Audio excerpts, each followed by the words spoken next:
നമുക്കറിയാവുന്ന വേറൊരു ടൈപ്പ് ആൾക്കാരാണ് ഈ പ്രാർത്ഥനക്കാർ. അവരെങ്ങനെയാണെന്നറിയോ? രാവിലെ എഴുന്നേൽക്കുമ്പോൾ തന്നെ പ്രാർത്ഥിക്കും, ബൈബിൾ വായിക്കും, എന്നിട്ട് നന്ദി പറയും.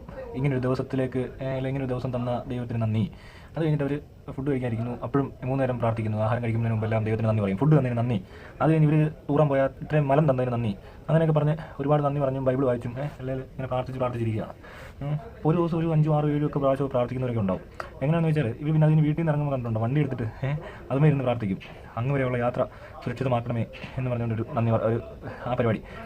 സീറ്റ് ബെൽറ്റും എയർ ബാഗും പിന്നെ അതുപോലെ തന്നെ ട്രാഫിക് റൂൾസും ഒക്കെ ഒബേ ചെയ്യാൻ വേണം, അതില്ലാതെ പറ്റത്തില്ല. അങ്ങനെ അതിനൊക്കെ നന്ദി പറയും. അത് കഴിഞ്ഞ് ജോലി സ്ഥലത്ത് എത്തിക്കഴിഞ്ഞാൽ അവൻ്റെ ജോലി സ്ഥലത്ത് ചുറ്റുപാടിൽ എവിടെയെങ്കിലും ഈ പറഞ്ഞ പോലെ ദൈവത്തിൻ്റെ പടമോ എന്തെങ്കിലും കാണും. ഇപ്പോൾ ഈ കമ്പ്യൂട്ടറുമായിട്ട് ബന്ധപ്പെട്ട് ജോലി ചെയ്യുന്നവരാണെങ്കിൽ അവൻ്റെ വാൾപേപ്പറിൽ ചിലപ്പോൾ അവൻ്റെ ദൈവത്തെ കാണാം. ഡ്രൈവറാണെങ്കിൽ ഡ്രൈവറുടെ വണ്ടിയുടെ അപ്പുറത്തൊരു ദൈവത്തെ കാണാം. ഇല്ലെങ്കിൽ വേറെ ഏത് വകുപ്പാണെങ്കിലും അതിൻ്റെ ആളുകളൊക്കെ എന്തെങ്കിലും വെച്ചിട്ടുണ്ടാകും. പിന്നെ പലരുടെയും ദേഹത്ത് അവരുടെ ദൈവത്തിൻ്റെ മോതിരം, വള, മാല, കമ്മൽ, അരിഞ്ഞാണം, അങ്ങനെ പല ഐറ്റംസ് കാണും. കയ്യിലൊക്കെ നൂല്, ചരട്, അങ്ങനെ പലതും. പിന്നെ വേഷത്തിലും വ്യത്യാസമുണ്ടല്ലോ പല രീതിയിൽ. അപ്പോൾ അങ്ങനെ ഇതൊക്കെ ആയിട്ടാണ് നടപ്പ്. അപ്പോൾ ഇതെല്ലാം ചെയ്യുന്നുണ്ട്.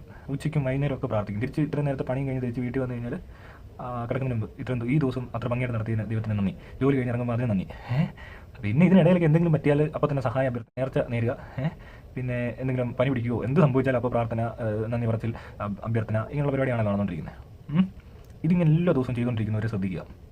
അവർക്ക് ഇതൊരു ദിവസം പോലും നിർത്താൻ പറ്റത്തില്ല. അങ്ങനെ ഒരു ദിവസം എന്നല്ല, ചിലപ്പോൾ ഒരു നേരം തെറ്റിയാൽ പോലും അവർക്ക് ടെൻഷൻ ഉണ്ടാവും. അവരെപ്പോഴും ചെയ്തുകൊണ്ടേയിരിക്കും. They are addicts. Prayer addict എന്ന് പറയും. അടിമകൾ, പ്രാർത്ഥനയ്ക്ക് അടിമയായ കുറച്ച് ആളുകളാണെന്ന് മാത്രമേ നമുക്ക് പറയാൻ കഴിയത്തുള്ളൂ. അല്ലാതെ ഇതിനകത്ത് വലിയ പ്രത്യേകത ഇത് പ്രാർത്ഥനയാണ്, ദൈവത്തിൻ്റെ അടുത്ത കാര്യമാണ്, അത് ഡ്രഗ്സ് പോലൊന്നുമല്ല. ഡ്രഗ് അഡിക്റ്റും ഏകദേശം ഇതുപോലൊക്കെ തന്നെയാണ്. അവനും എന്താ പറയണ്ടേ, ഇതില്ലാതെ പറ്റത്തില്ല, നിർത്തി കഴിയുമ്പോൾ ഭ്രാന്തുള്ളത്. ഇവർക്ക് ഈ പരിപാടി 1 മാസത്തേക്ക് നിർത്തി വെക്കുക, 2 മാസം പ്രാർത്ഥിക്കാതിരിക്കുക എന്നൊന്നും ചെയ്യാൻ പറ്റുമോ? അങ്ങനെ ചെയ്യാൻ പറ്റാത്തവരെല്ലാം പ്രാർത്ഥനയ്ക്ക് അടിമയായവരാണ്. അപ്പോൾ ഇതിൽ നിന്നും മുക്തരാവാൻ ഇവർക്ക് റീഹാബിലിറ്റേഷൻ വേണ്ടി വരും. പ്രാർത്ഥന അടിമത്തത്തിൽ നിന്നും അല്ലെങ്കിൽ പ്രാർത്ഥന അഡിക്ഷനിൽ നിന്നും നിങ്ങൾക്ക് രക്ഷപ്പെടണമെങ്കിൽ നിങ്ങൾക്ക് മറ്റു മാർഗ്ഗങ്ങളൊന്നുമില്ല. നിങ്ങൾക്ക് റീഹാബിലിറ്റേഷൻ അല്ലെങ്കിൽ ഒരു സൈക്യാട്രിക് ട്രീറ്റ്മെൻറ്റ് അല്ലാതെ മറ്റൊരു മാർഗ്ഗം ഉണ്ടെന്ന് നിങ്ങൾക്ക് തോന്നുന്നുണ്ടോ? നിങ്ങളിതൊന്ന് ശ്രമിച്ച് നോക്കിയാൽ നിങ്ങൾക്ക് ഇത് മനസ്സിലാവത്തുള്ളൂ. ഇപ്പോൾ കഞ്ചാവ് മയക്കുമരുന്ന് അടിച്ചുകൊണ്ടിരുന്നാൽ അവന് ചിലപ്പോൾ റിയാലിറ്റിയുമായിട്ട് ബന്ധം ഉണ്ടാവില്ല. അതുപോലെ നിങ്ങൾക്കുമില്ല. നിങ്ങളും ഇതൊന്ന് നിർത്തിക്കഴിഞ്ഞാൽ നിങ്ങൾക്ക് അറിയുള്ളൂ ഇതിൻ്റെ ബുദ്ധിമുട്ട് എന്താണെന്ന്. ഈ 4-5 നേരം എന്ത് കണ്ടാലും എന്തിനും പ്രാർത്ഥിക്കുകയും നന്ദി പറയുകയും ബഹളം ഉണ്ടാക്കുകയും ചെയ്യുകയാണെങ്കിൽ അതൊന്ന് മാറ്റാൻ പറ്റുമോ? സ്വയം ഇത് കറക്റ്റ് ചെയ്യാൻ പറ്റുന്നില്ല എങ്കിൽ നിങ്ങൾ മനസ്സിലാക്കുക, നിങ്ങൾ ഒരു അടിമ മാത്രമാണ്, അല്ലാതെ ഇതിൽ വലിയ ക്രെഡിറ്റ് ഒന്നുമില്ല. നിങ്ങളോർക്ക് നിങ്ങൾക്ക് ഇതുകൊണ്ട് യാതൊരു നഷ്ടവുമില്ല, ഒരു ദ്രോഹവുമില്ല, ഒരു ബുദ്ധിമുട്ടുമില്ല. പക്ഷേ നിങ്ങളിതിന് വേണ്ടി ഒരുപാട് സമയം ചിലവഴിക്കുന്നുണ്ട്. നിങ്ങൾക്ക് ഒരുപാട് ടെൻഷൻ ഉണ്ടാകുന്നുണ്ട്. ഇതുകൊണ്ട് എന്ത് വന്നാലും ഇങ്ങോട്ടൊരു ആശ്രയം, ഡിപ്പെൻഡൻസി ഉണ്ടാകുന്നുണ്ട്.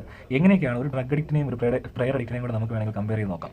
എങ്ങനെയാണ് ഒരാൾ ഡ്രഗ് അഡിക്റ്റ് ആകുന്നത് അല്ലെങ്കിൽ ഒരു ആൽക്കഹോളിക് ആകുന്നത് എന്നതുപോലെ തന്നെയാണ് ഈ പറഞ്ഞ ആൾ ഒരു പ്രെയറോളിക് ആകുന്നത് അല്ലെങ്കിൽ പ്രെയർ അഡിക്റ്റ് ആകുന്നത്.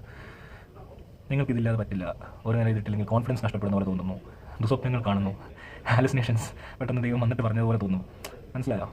ഇതൊക്കെ ഇതിൻ്റെ ഒരു സിംറ്റംസ് ആണ് ഈ രോഗത്തിൻ്റെ. ഇതൊരു അസുഖമാണ്, അതായത് വലിയ ക്രെഡിറ്റായിട്ടൊന്നും കാണണ്ട. ഈ അസുഖം നിങ്ങൾക്ക് ബാധിച്ചിട്ടുണ്ടെങ്കിൽ നിങ്ങൾ എത്രയും പെട്ടെന്ന് ഒരു ചികിത്സയ്ക്ക് വിധേയനാവുക. ഇതുകൊണ്ട് നിങ്ങൾക്ക് നഷ്ടമില്ല എന്ന് നിങ്ങൾക്കൊരു തോന്നൽ മാത്രമാണ്. നിങ്ങൾക്ക് ഇതുകൊണ്ട് ഒരുപാട് നഷ്ടങ്ങളുണ്ട്. ഒന്ന്, നിങ്ങളുടെ സമയനഷ്ടം, എനർജി നഷ്ടം, സമാധാന നഷ്ടം. സമാധാനം കിട്ടുന്നുണ്ടെന്നുള്ള നിങ്ങളുടെ തോന്നലാണ് അതിൻ്റെ നഷ്ടം. പിന്നെ പൈസ നഷ്ടം എങ്ങനെയൊക്കെയാണ്? നിങ്ങൾ ഈ മാല, വള, ബുക്സ്, ഇതിനെ സംബന്ധിച്ചുള്ള ബുക്ക്, ഇതിൻ്റെ പാട്ടുകൾ, CD-കൾ ഇതെല്ലാം മേടിച്ച് വീട്ടിൽ വെക്കും, ഇതെല്ലാം കേൾക്കും. ഡെയിലി ഈ പ്രോഡക്റ്റുകൾ, ഇവരുടെ പ്രോഡക്റ്റാണല്ലോ, മെഴുകുതിരി അല്ലെങ്കിൽ പുസ്തകം, ബുക്ക്ലെറ്റ്സ്, മറ്റേത് മറിച്ചത്, ഇതെല്ലാം മേടിക്കണം. പിന്നെ പള്ളിയോ അമ്പലമോ എന്താണെങ്കിലും അവിടെ കൊണ്ട് നേർച്ചയിടണം. ഓരോ മാസത്തിൽ ഓരോ ചടങ്ങ് വരും. നിങ്ങൾ ഒരു മാസം പള്ളിക്കും അല്ലെങ്കിൽ ഒരു വർഷം നിങ്ങൾ ഈ ഭക്തി മാർഗ്ഗത്തിലേക്ക് നിങ്ങൾ ചിലവാക്കിയ പൈസയുടെ ഒരു കണക്ക് വെക്കുക. എന്നിട്ട് നിങ്ങൾ നോക്കുക, ഈ വർഷം എത്ര കൊടുത്തു, അടുത്ത വർഷം എത്ര കൊടുത്തു, നീ എൻ്റർടൈൻമെൻറ്റിന് വേണ്ടി എത്ര രൂപ മുടക്കി, ഒരു പ്ലാനിങ്. അതിനകത്ത് നിങ്ങൾ റിലീജിയന് വേണ്ടി എത്ര രൂപ മുടക്കി നോക്കിയാൽ ചിലപ്പോൾ നിങ്ങളുടെ എൻ്റർടൈൻമെൻറ്റിന് മുടക്കിയതിനേക്കാൾ കൂടുതലാണ് നിങ്ങളുടെ മതത്തിന് നിങ്ങൾ കൊടുത്തതെങ്കിൽ അല്ലെങ്കിൽ നിങ്ങളുടെ ഈ പ്രാർത്ഥനയ്ക്ക് നിങ്ങൾ കൊടുത്തതെങ്കിൽ നിങ്ങൾ വീണ്ടും മനസ്സിലാക്കുക, നിങ്ങളൊരു അഡിക്റ്റാണ്. മനസ്സിലായോ? മദ്യപിക്കുന്നവൻ മദ്യത്തിന് പണം മുടക്കുന്ന പോലെ, മയക്കുമരുന്ന് അടിക്കുന്നവൻ മയക്കുമരുന്ന് പണം കൊടുക്കുന്നത് പോലെ, അവൻ അപ്പോൾ കിട്ടുന്നൊരു സമാധാനം നിങ്ങൾക്ക് കിട്ടുന്നത് പോലെ ഒക്കെ നിങ്ങൾക്ക് പ്രാർത്ഥനയിൽ തോന്നുന്നു എന്നുള്ളതേ ഉള്ളൂ. ഒരുപാട് പൈസ മുടക്കുന്നുണ്ട് നിങ്ങൾ പള്ളി പണിയാനും അല്ലെങ്കിൽ അവിടെയുള്ള മെത്രാന്മാർക്ക് സുഭിക്ഷമായി, സുഖമായി, ആഡംബരമായി ജീവിക്കുവാൻ നിങ്ങൾ മുടക്കുന്ന പണം എത്രയാണെന്ന് നിങ്ങൾക്കൊന്ന് കണക്ക് വെച്ചാൽ വളരെ രസകരമായിട്ട് തോന്നും.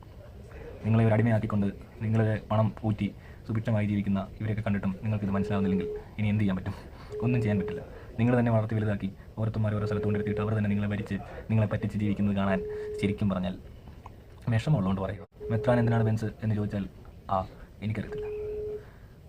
ഇതിനെപ്പറ്റി മറ്റൊരു വീഡിയോയിൽ നമ്മൾ പറഞ്ഞിട്ടുണ്ട്. ഇതിനെപ്പറ്റി ഇതിനു മുമ്പ് ഒരു വീഡിയോയിൽ പറഞ്ഞതാണ്. ഇതിനെപ്പറ്റി പറഞ്ഞ ഒരു സാധനത്തിൻ്റെ വേണ ഒരു ലിങ്ക് ഞാൻ മുകളിലോ കമൻറ്റിലോ വല്ലതും ഇടാം. മെത്രാൻ എന്തിനാണ് ബെൻസ്, ആദ്യത്തെ കമൻറ്റിൽ നമുക്കതിനെ പറയാം. പ്രാർത്ഥിക്കാതിരുന്നപ്പോൾ നിങ്ങൾക്ക് തോന്നിയ അസ്വാസ്ഥ്യം മൂലം നിങ്ങൾ മുടക്കിയ പണം, അതാണ് നിങ്ങൾക്ക് ഇതുകൊണ്ടുള്ള നഷ്ടം. അല്ലെങ്കിൽ പ്രാർത്ഥിക്കാൻ വേണ്ടി നിങ്ങൾ മുടക്കുന്ന പണം, പ്രാർത്ഥിക്കുന്ന ഒരാൾക്ക് നിങ്ങൾ കൊടുക്കുന്ന സംഭാവന, ഇതൊക്കെയാണ് ഈ പ്രയർ അഡിക്ഷനുണ്ടാകുന്ന നഷ്ടങ്ങൾ, പണനഷ്ടം.